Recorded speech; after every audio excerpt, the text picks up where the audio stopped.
If we learned one thing from the Book of Boba Fett episode 2, it's that while Boba is taking Bacta, Jon Favreau is clearly taking death sticks while writing this show. Episode 2 of the Book of Boba Fett, I felt, left us with more questions than answers. I still have no idea what this show is, where the story is actually going, if this is even Boba Fett, because he's not really the Boba we all know, is he? He even says he's not a bounty hunter. The Boba I know is a bounty hunter. This video is going to contain a lot of spoilers, just a heads up if you haven't seen it yet. Today, I'm going to be breaking down that Boba Fett scene. Boba Fett's trippy psychedelic walk through the desert after inhaling a brain lizard. Tricky little bugger. Yeah, no idea what this show is. Hey everyone, it's Andrew. There's a lot to unpack in this one sequence. Boba is having flashbacks, there are Kamino references, and a bunch of stuff you might have missed. What does this all mean? Let's get into it. So after Boba realizes he's just inhaled the lizard he was gifted by the Tuskens, it's a little stuck in his nose on the way up, he starts to get a little dizzy. Suddenly, he finds himself walking through the desert. The world blurs. We see a flash of Boba in his classic Boba Fett armor, as well as a flash of lightning in the background. A thunderstorm, perhaps. But wait, it rarely rains on Tatooine. It's like a once-in-a-century kind of thing. It's so hot and barren, dry there, but there's more to that flash of lightning than we first realize. Boba falls to the ground. He looks exhausted, distressed. He looks up and sees two trees on the horizon. The trees stand in an ocean of rough, turbulent waves. The storm rages overhead, and water appears to rise out of the ocean and float in midair. Okay, why is there an ocean and water on Tatooine? Well, there are two possible explanations for this and why Boba finds himself here before an ocean. The first is that because Boba's experiencing this seemingly ancient Tusken ritual, in which the Tusken must find a tree from which they craft their gaffy stick, Boba is seeing the planet's history. He's experiencing that. It's said that many thousands of years ago, Tatooine was covered by lush jungle, vast oceans, and rainforests. Very little is actually known about Tatooine's early history, but if this is true, it's highly possible Tuskens were once seafarers and sailors. Book of Boba Fett's going deep into Tusken customs and their way of life, expanding on the very little we know about them and also expanding on what we saw in The Mandalorian. So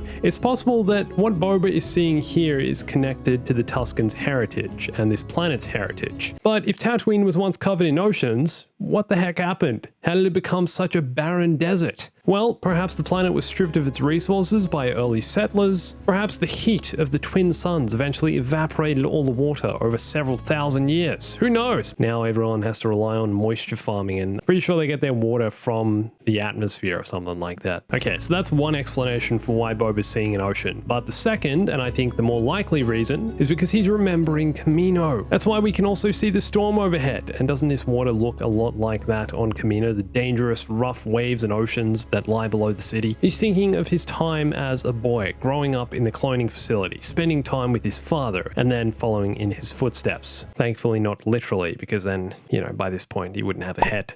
Alright, so Boba walks up to the tree and puts his hands on it. Now, trees on Tatooine are extremely rare, one of the rarest species of plants to grow in the desert, according to Star Wars legends. But I like how Book of Boba is explaining the Tuskens' customs. Has each Tusken been on this journey themselves to find a branch used to craft their gaffy stick? Have all Tuskens inhaled this same little lizard and started seeing stuff? As Boba puts his hands along different branches, a number of red eyes appear behind the tree, accompanied by whispers.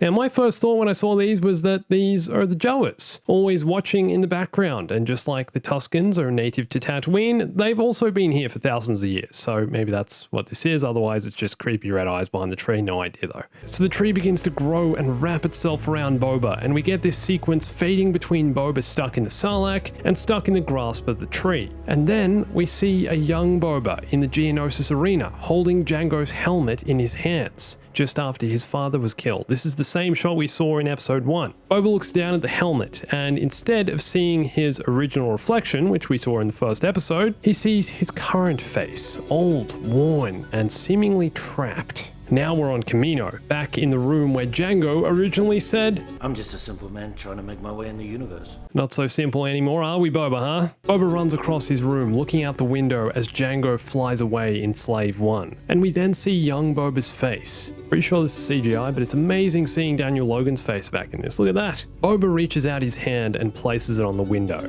Is he worried about his dad? Does he want to go with him? Or is this just an overly dramatic gesture that serves as the transition for Boba reaching out of the sand, escaping the Sarlacc? We're back on Tatooine. Boba drags himself out of the sand, out of the Sarlacc, and then eventually out of the branches. He snaps a branch off the tree with his bare hands as an ocean wave crashes. What just happened? Well, it's kind of like Boba's been reborn. He's broken away from his past, from the legacy laid down by his father, from the bounty hunter and even Mandalorian way, as he says earlier in this episode. I am not a bounty hunter. And so, at this point, Boba is basically inducted into the Tusken tribe. He's dressed in their robes, which we also see him wearing in The Mandalorian. He crafts his gaffy stick, and he becomes one with their ways. So my question now is, how do we get from here to here? Why does Boba really want to take Jabba's throne? What's his real motivation here? Because I feel like that's what this series is still missing. We have no idea why he has any motivation or any reason to be up there. What's he doing? Why isn't he still bounty hunting? What's his higher purpose? Why does he want to be on the throne? Why does he want to rule Tatooine's underworld? Well, honestly, I think his motivation is going to be heavily connected to the Tuskens. He's one of them now. He cares about honor, respect. He's part of their tribe. And for so many years, the Tuskens have been mistreated by all those who've colonized Tatooine. They're the original custodians of this land, right? It's their planet. They've been here for thousands of years. So perhaps Boba is taking Jabba's throne to finally bring justice and respect to the Tuskens. I don't know, seems like kind of strange. Still have no idea, let's be real. And with that said, I'd love to know what you think. Where is this going?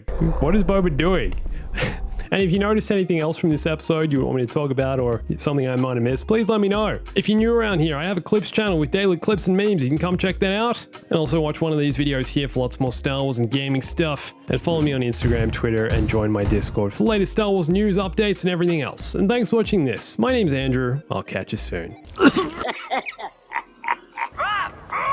Stay bombastic.